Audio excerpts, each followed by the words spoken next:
to welcome everybody to Gateway Spotlight. If you're not familiar with the Gateway Spotlight, it's a show designed to highlight diverse perspectives, next generation initiatives, emerging trends, and innovative thinkers in international higher education. If you don't know me, I'm your host, Brooke Roberts, a 20-year veteran in international higher education and founder of Inside Study Abroad, a professional development and training platform for aspiring and thriving global education professionals. I also currently serve as Director of Partner Marketing at Podium Education.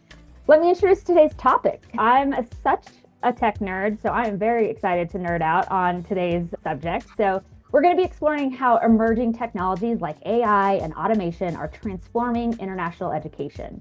And here to chat about this topic with me is Dave Saben, the CEO of Via-TRM.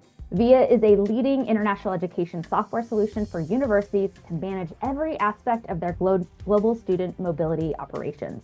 From study abroad program management and applications to international student engagement to global partnerships and contract tracking, they literally do it all. So if you want to learn more about Via, go to viatrm.com. And so a little bit about Dave. Some of you might be new to Dave. He's a relative newbie to international education, and we're so excited to welcome him into our field. Dave grew up in a family where entrepreneurship was ingrained in everyday life, with business strategy and innovation often the focus of dinner conversations. That's deep stuff. This early exposure, combined with his passion for technology, led Dave to explore fields like coding and digital development, which he has since integrated into his leadership approach. At Via, he merges his entrepreneurial roots with cutting-edge technology, driving innovation to redefine global traveler relationship management. His leadership continues to propel the company forward, making global experiences more accessible and impactful through seamless, tech-driven solutions. Dave, welcome to the Gateway Spotlight. Thank you for having me, Brooke. And Tony, thank you so much for inviting me. And hello to everybody. So glad to be here and meet you all. I am a relatively newcomer to international education, but spent a long time in educational technology, about 23 years. This is exciting to meet the community. Great. Yeah. I always like to start off before we dive deep into the actual topic and to give people a lay of the land of sort of your background with international experiences. So can you share a little bit, a little short snippet of your first meaningful international experience that you had? Gosh, meaningful is such an interesting use of words. My most meaningful international experience, I'll tell you. So when I worked my way through college and I wasn't able to go abroad, even though I really wanted to. I had applied and everything. I just fiscally couldn't make it make sense.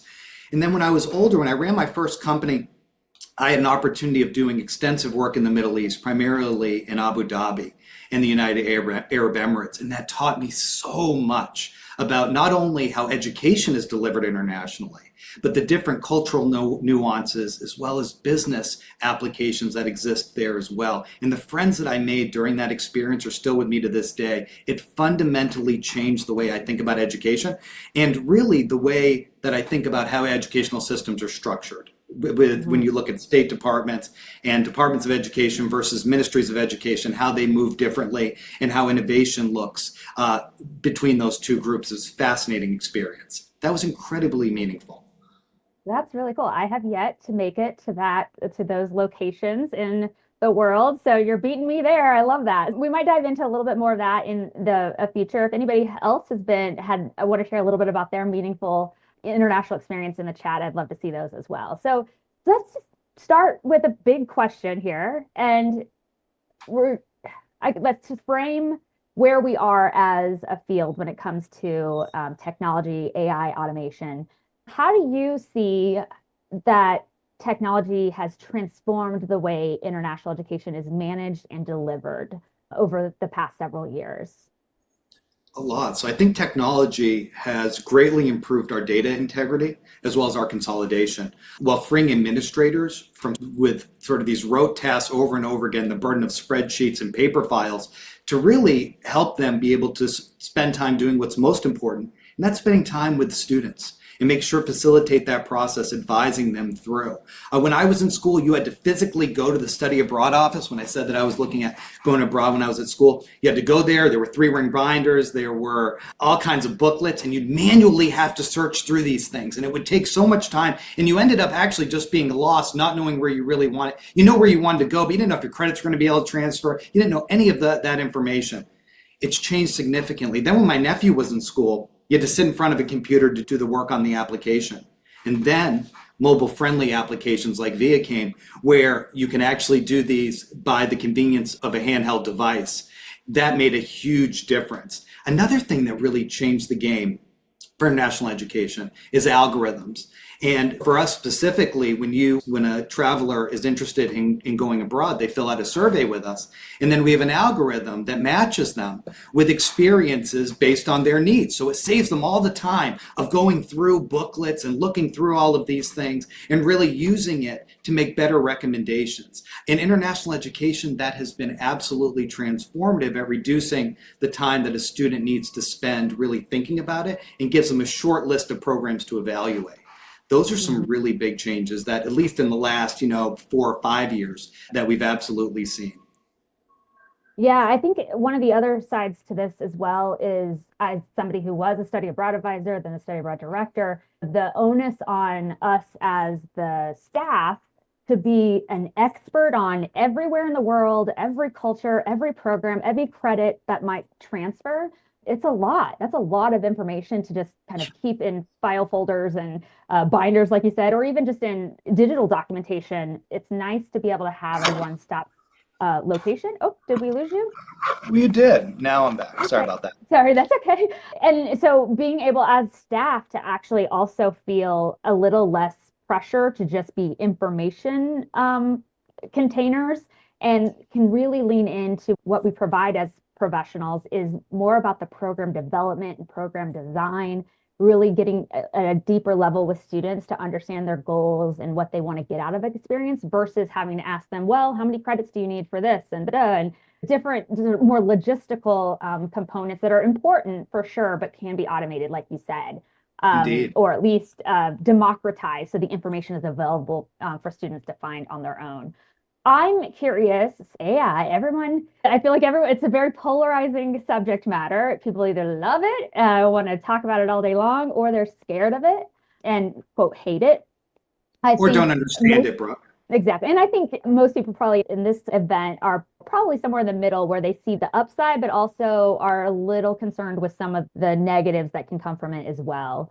How do you see AI specifically reshaping how we manage global learning and student mobility?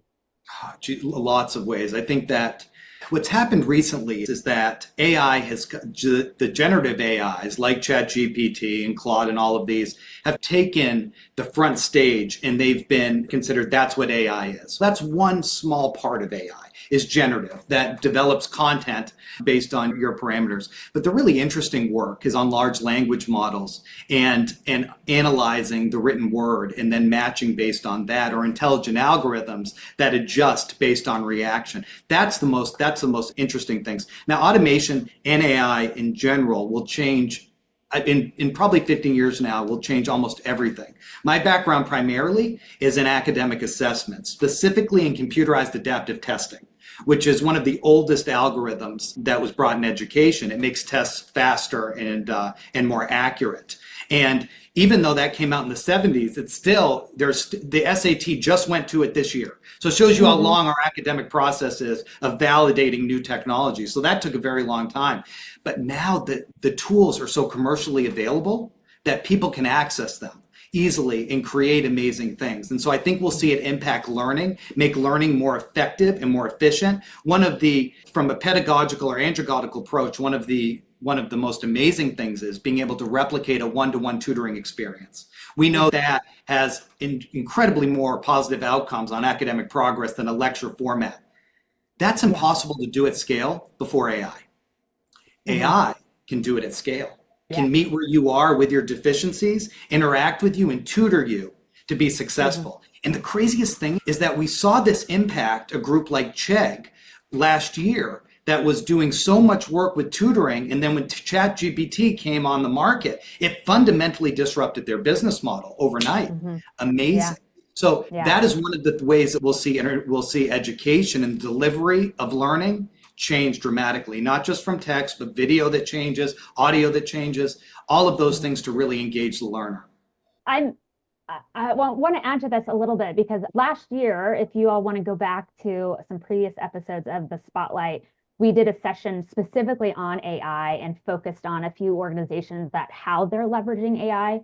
And humble brag, shameless plug, whatever. At Podium, we do something similar for our program because we work with thousands of students, as most study abroad providers are doing as well, to scale the level of tutoring and answering questions when students get stuck on a specific problem set or something that they're working on. We have live tutors and actual human beings as well, but at 24/7, they can go into our, we call it Bodhi, and Bodhi will work with them in a conversation to fine tune their understanding. So they can type in their questions and they'll say, it seems like you misunderstood this part of what you're trying to do. Let's run through some exercises to really solidify that for you. It's really powerful, and you would be amazed at how many students mention Bodhi in their feedback and surveys at the end of the program. They absolutely love it because it's on demand and super helpful for the specific problem that they have.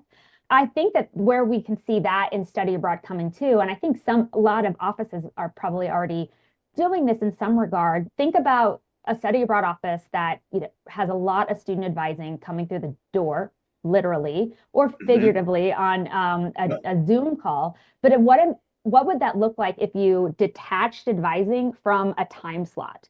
So now students can go to your website, have a conversation with an AI that can help them fine tune where they should go or the technical things like I can't figure out how to upload my passport photo or whatever might be going on, and that they can do it at 1 o'clock in the morning when they are done playing video games or what have you. And then I think it gets back to freeing up the time of staff so we can do the things that we're most passionate about. I don't think I've ever met an international educator who was like, you know what I love? Filing things, or you know what I love? Spreadsheets Yeah. and managing documentation. Paper. Yeah, I think that's a really exciting opportunity as well. I think, what do you think some of the, I guess not roadblocks, but potholes, we'll say, that international education or higher education has to look out for when leveraging this technology? Data privacy, I think, is one of the most important ones, especially when you're talking. I was looking at the chat about some of the generative AI technologies that exist out there.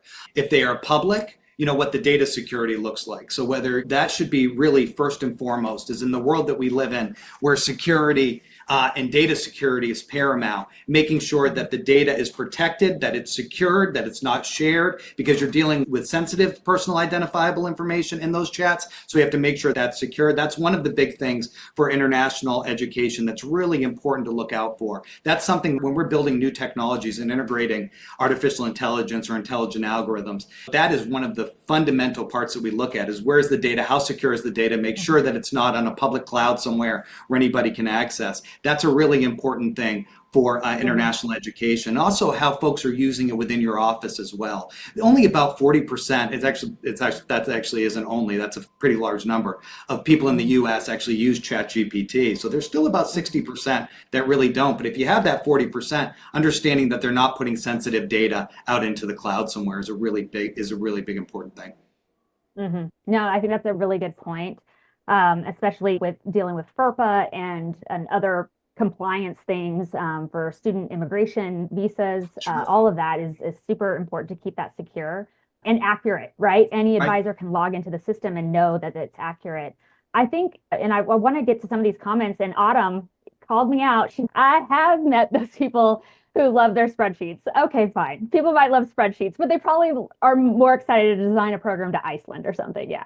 But I get you. I know. And Sally says that Jeff at But Coursera says that 50% of jobs will have 50% of their tasks impacted. If you use a computer, you will be forced to engage with AI. I think that's right. And I've heard this said around the internet, but your job is not going to be replaced by AI. You are not going to get replaced by AI. You will get replaced by someone who knows how to leverage AI. And I think indeed. that's the big differentiation there in terms of fearing that we're going out to pasture. They don't need us anymore because they have AI to do it all. I One don't thing see I will that as a add, threat at all. I see yeah, it as yeah. an you're automated, you're Mhm. augmented, you're an augmented human, right? You have this amazing chatbot or large language model that you can leverage to do your job more effectively. It just Mhm. multiplies your effectiveness, which is Mhm. incredible. Yeah, yeah. I think one little anecdote I wanted to share, this is not a scientific study, it's just an anecdote, but I have been testing AI in understanding international education, specifically our field. And so if you go to ChatGPT and you ask it a question about, okay, I'm an engineering major and I want to study abroad in Brazil. What should I do? It will spit out something that everybody on this call will go, no, why? That's not exactly. Because here's the challenge that this language model doesn't understand the way we as humans and professionals understand our language. We know in the US context, study abroad means a US student leaving the country, leaving the United States and going elsewhere.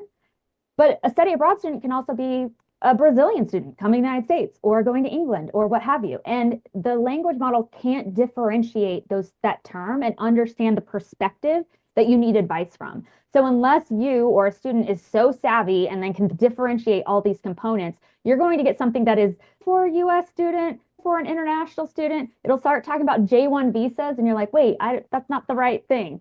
So I think as international educators too, because of our vernacular, there's nuance to it. Depending on the context, we know what we mean by study abroad or international student. But language learning models right now are not that sophisticated to be able to decipher the difference. I think when it comes to just our field in general, we're very safe in terms of AI knowing how we do our work exactly. Yeah, I think that's fair. They also haven't been trained on that area specifically, right? So if you Hmm. created the bot and you trained it specifically, you get a Hmm. lot better outcomes. One of the Yeah. other things there's hallucinating that happens with, especially with ChatGPT, where you can adjust the temperature of the AI. So if you trust everything that comes out of it, we trust but validate, right? If you're not Yeah. validated, it's going to send you off on your J1 example, or it's an Yes. F1 Yeah. comes up and you're like, what does that Yeah. have Yeah. to do with study abroad right now? Yeah.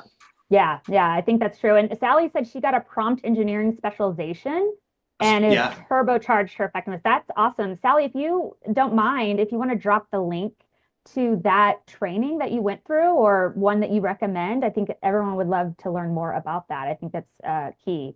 Yes, Ellie and So, I was thinking, I was going to say the same thing about, yeah. when I talk to young professionals, to no, take a prompt engineering course so you Hmm. understand how to talk to the AI, how you understand Hmm. how to talk to a generative AI. It's like Yeah. it's developing back in the days. 100%. All right, let's shift gears a little bit. At Via, one of the big things that you all do is helping with change management, implementing a new technology. As someone who has gone through that at a college as well, it can be eventful, we'll say. So, talk to us a little bit about what challenges universities typically face when they are trying to adopt new technology, and what have you seen to help make that process more smooth, more efficient, etc. That's a great question. It's a day in our life at VIA. We started off as a small startup, really competing with a large incumbent. So everybody that's come to us has had change from one system, whether it's spreadsheet or another technology provider, into our system. So everything we do, and that's hundreds of schools going through this process. For me, I really think that some of the barriers, I would say it's change and consensus as organizations, especially academia, we make decisions based on consensus traditionally, right? You'll see very rarely that a provost or a dean makes a decision and everybody goes. Usually it's everybody involved in the process, and that's the Mm-hmm. consensus, and then a change. And then the other barrier that a lot of institutions have is budget and bureaucracy and how you navigate that. Being a technology provider, we're actually a technology partner. So we want to help our partner institutions with that process. So how do we help you gain consensus with your existing stakeholders? Do we do presentations? Do we meet one-on-one? How do we help you through that change process? Because Mm-hmm. change can be so scary, especially if you've been doing the same thing over and over again and you're very comfortable with it. And so we really help there. And then understanding budgeting and understanding what funds exist for an institution and how to tap into it and helping understand that. And then also helping navigate the bureaucracy, whether it's procurement, whether it's security protocols, being professionals in it. We do this every day. So we really advisors and consultants to help with that process. So it's a partnership. As you do any sort of, large digital transformation, it's involved in partnerships and accountability on both sides. We're in this together. This is how we're going to do it. And those are some of the ways that we help our institutions really navigate through the change cycle. Mm-hmm. Yeah, that's really interesting. When I was still director at Johnson County Community College, one of the last initiatives I did was I brought Via. You didn't know this, but I brought Via to our campus. And there was a woman who had worked in the International Programs Office for 25 years. And she was that consensus change component that you just mentioned of she had just gotten so used to doing it a very slow, inefficient way that she got efficient at that slow analog way. And so when I was like, let's take this into the future, let's prepare for a huge influx of students who are going to go abroad post-pandemic. Let's be ready for that scale that we're going to see. And it was a very challenging part of the relationship to convince her and to get her excited about using the technology as well. And I'd love to hear from anyone who's watching, if you had to go through this and you've worked with someone who was hesitant to be excited about a change like this, what were your strategies? How did you bring them on board? I'd love to hear from you all in the chat as well. So we only have a couple more minutes before we jump. Oh, go ahead, please, Dave. What's the opposite of success? It's conforming. Doing nothing. Oh, okay. Conforming to the norm, not changing. As human beings, we always change. So when I look in the mirror every day, I see it, right? I look at my children, I see it. When I look at everything, we change all the time, and we have to embrace change. Like it's such an important element of who we are as people, and to not be scared of it. It can be scary, but that's life. And if we fail fast and we learn from it, but that's part of the change process. It's really important. Look at how much is changing in our country. Look at how much is changing just in the world. We have to, as educators, international educators, we have to be ready for that. Yeah. So we only have a few minutes left before we want to jump into Q&A. And just a reminder to everybody, please add your questions to the question box, or of course you can just drop them in the chat as well. So let's talk about the future. Where we've talked about where we've been, where we are right now. I think for me, it's so hard to predict the future because technology moves so fast right now. But what are some of your predictions on how technology is going to, evolve global education, maybe in the next 10 years, let's say? I think with AI, as we've discussed, I think that's one that's definitely going to impact the future of international education. That for us at VIA, how that we look at it is to bring the best in class technologies and integrate it into our platform. I think when you're thinking about partnering with technology partners, you want to make sure that integrations are an important part of that conversation.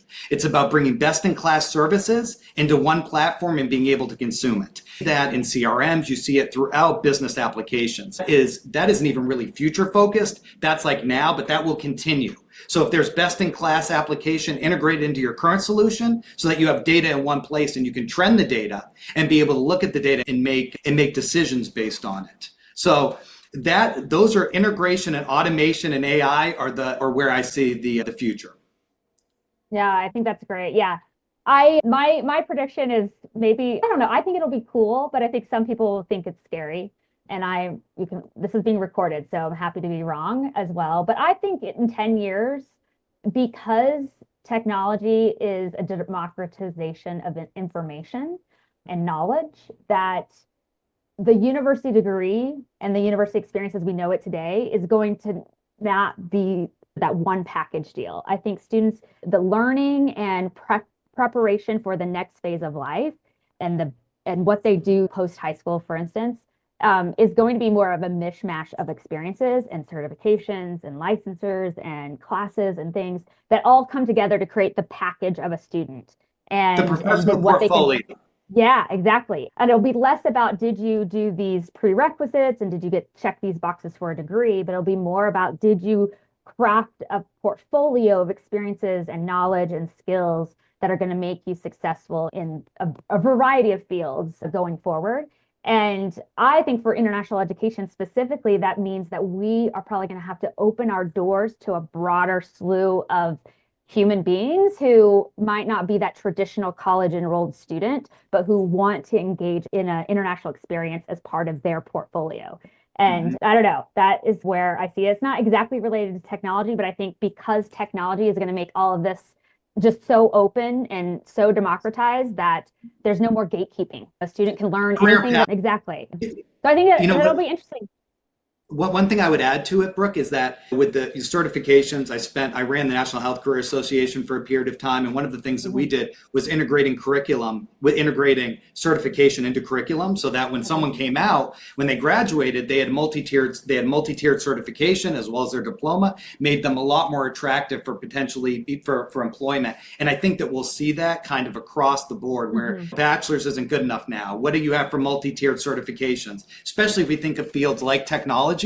If you go to MIT for technology, even MIT, one of the top schools in the world, even when you get out, the technology is going to change because the innovation is so fast. So certifications can move faster and can make sure that your skills are market ready. And I think we'll see that as well. We didn't talk about this in our pre-meeting, but I'm just going to drop a question that just came to mind for you. You've had so much experience in your career in technology and education, but in with a different focus, not international education. What do you think are some uses, applications of technology, and what is the technology that you've seen in those realms you've worked in that you would love to see international education embrace eventually as well? And I did not prep him for that, you guys. No, that's an interesting question. I will tell you the most disruptive integration of technology I saw. I started in nursing, preparing our future nurses for their NCLEX exam. And what we would do is we would integrate technology and assessments all the way through their curriculum so that when they got ready for their licensure exam, they were already ready. It was a formative approach to review instead of a cram session, right? And that was integrating effective technologies that way. I think it's interesting for international educators to think about what career paths or certifications or other things that we can bolt on to make that experience and that overall diploma when they get out more attractive. And that's what's going on in nursing back in, 2008. So we see more and more of those things. I think that's a great way of integrating technology into curriculum. Well, we're going to turn it over to our audience here for some questions. Wonderful. I just want to call out Susie, her comment here. She says, I'm not that far from retiring, and I've gotten on board with generative AI. I think because I work at a STEM-focused university. That's fair. I do love some analog methods still. Of course, we still need that in-person tangible stuff, 100%. She goes on to say, but we have to stay on top of the technology, and I made sure we adopted Via-TRM precisely because it was the disruptor. Did you plant that, Dave? Did you plant Susie? I did not. I appreciate Susie being here. I've not met you, Susie, but thank you. And I love to hear it. Love to hear it. We do have some questions here. Let me pull them up real quick. The first one is, during the pandemic, we successfully, turned to online learning and engagement. What has stayed with us? How is international higher education different now than it was beforehand? Ooh, I would love everyone that is at this event to chime in because we are not the sole experts on this topic. I wouldn't even say I'm an expert on this topic. So I'd love to hear everybody else's opinion in the chat as well. But what is your initial take, Dave, to that question? It forced institutions to move online rapidly compared to years of debating it, right? I was part of an institution at that time. I was CXO for a large computer learning organization. And it was really adopting all the technologies we can and trying to keep our andragogical approach consistent. And I think that was a really big thing that forced everybody. They're like, oh, I know about doing online classrooms. But then, oh gosh, how do I bring all of my classes online? And then how do we make sure that after the pandemic, that the lessons we learned, that we apply it to our next online learning, that we make it better? Yeah. Yeah, I think my perspective on this is I think that it helped. I think there's still a lot of people who are naysayers to this, but I think it helped validate a little bit for international education that you can have a meaningful global learning experience in a digital format if it's designed well. And yes, it's never going to replace being in Dublin or being in Dubai, but it can still help students navigate the kinds of questions and challenges and cognitive dissonance that happens from an international experience. And I think we have to be welcoming to both that type of global learning, whether it's destination based or if it's facilitated in a digital capacity. Obviously, I'm slightly biased because that's exactly what we do at Podium Education in our Global Career Accelerator. But I think too, if we are going to be the field that is constantly talking about access and equity and diversity, is that we're going to have to embrace these digital formats more and more to start expanding the number of students we actually get to serve and who actually get to learn these skills. So there's my soapbox for that. I would love people are chat. Oh, from Tony. I love this. So because of the pandemic, organizations like Gateway, Podium, Cultura Go, and others have emerged. It is fascinating how we improved our technology for international learning engagement. I see we've finally started seeing technology being used to enhance learning and forms of engagement. Yeah, 100%. I think more and more people are saying, hey, this could be a great tool I can leverage as opposed to a competitor. I think I love this anecdote, and it goes way back, but I think like in 2011 or something, I was presenting at the CIEE conference, and we were talking about how to leverage social media to enhance student engagement in programs abroad. And with a couple different providers, a university person talking about the different things that cool things that they had done.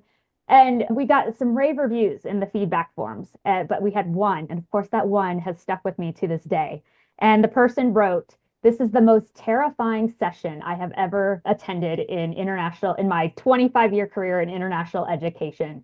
And went on to say that technology is going to kill international education and study abroad. So I thought that was pretty funny. I think there's still people out there who have a thought process like that or a paradigm like that. It's interesting how so much has changed even since then. Someone asked, Susie mentioned that Via is a disruptor. And this person asked, how is Via a disruptor? Yeah. First of all, we have a student-focused approach, right? So that's where we focus on, is making sure that technology is engaging and built on modern frameworks so that it engages a learner or traveler on their terms. So mobilely responsive, built very cutting edge. That's one of the ways that we're a disruptor. Strangely, another way that we're a disruptor is through really our partnership model, where we partner very deeply with our institutions. We support them throughout the process. When you call us, we pick up. That is actually disrupting. That's a disruptor in this space. And that's exactly what we do. We integrate more technologies than I think any group can integrate by the way we built our system. So it's built for that, to bring best in class in. And the integration of algorithms and AI. All of those things, I think, create a disruptive piece of technology in the space. Mm-hmm. Yeah, I think that's really cool. Going back to, I think it was Susie who mentioned analog, like picking up the phone and calling, I think is the novelty these days. And I think, but having that access, going analog, doing the things that are quote unquote not scalable is actually nicer. People are excited for that authenticity and that raw engagement with people that's not a computer or not technology in between the connection. Absolutely. The people behind the technology are what makes the technology amazing, right? Like it's the people that support it and support our institutions. 100%. We have one final question I'll jump into, and it's probably the most difficult question because I'm not sure. I have a bunch of great examples, and I think let me share the question first. So this person is an anonymous question. They ask, could you give us concrete examples of how institutions are using generative AI? Which programs? How are they being utilized? Etc. So yeah, I don't have an exact example. I think where I've seen it being discussed and leveraged, but also it's not perfect, is using AI to detect AI in like student writing and student submissions. Fortunately, exactly. And those technologies are found to be very inaccurate. So that's a challenge. I think I was at the CAS conference a couple weeks ago. It's the Council of Colleges of Arts and Sciences, it's deans from that space. And I talked to a lot of people and how they are thinking of, because the arts and sciences, the social sciences, it's a lot of synthesizing information and writing papers and things like that.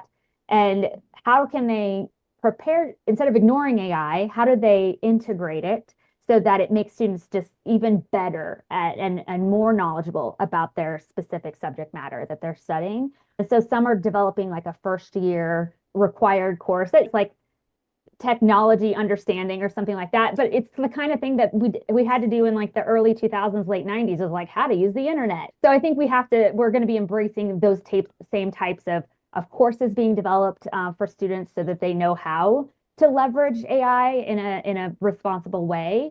But yeah, Dave, do you have any examples of programs, specific programs or institutions and cool things they're doing with AI? I know that I was reading the other day about University of Richmond that is doing a pilot for generative AI and making it more accessible. A lot of I haven't seen one actually roll out a full AI program yet because they're still in the going through the evidence-based research part, but there's lots of pilots going on. But I haven't seen one be really used that there's a fully AI course out there at a university for credit or for non-credit. I haven't seen it yet. But there's lots going on research and development. So I think probably in the next couple of years we'll start to see it. Yeah. And I think too, I've seen some other types of software that are not specifically, obviously, for international ed, but more on the student success side that exist out there that are trying to impact enrollment and retention in a meaningful way so that students have some kind of an app essentially that they go to that it interacts with them and keeps them on track and can flag a student when they might need more intervention and an advisor or someone needs to do more of that analog hand-holding or a conversation. And so I know a lot of student success divisions are looking at AI, how they can identify those types of students who are at risk. But yeah, if anybody else, please, if you have some great resources for this person who asked a question, please share those in the comments. I'd love to see them as well. That is time for us today. Thank you so much, Dave, for coming on this Gateway Spotlight and telling us a little bit about you and what your work you're doing at Via. If you guys want to learn about Via, go to Via-TRM.com to learn all about all the different solutions they provide for international education. And we will see you in the next Gateway Spotlight. Thank you, Brooke, so much. Thank you, everybody. Have a wonderful rest of your week. Appreciate you.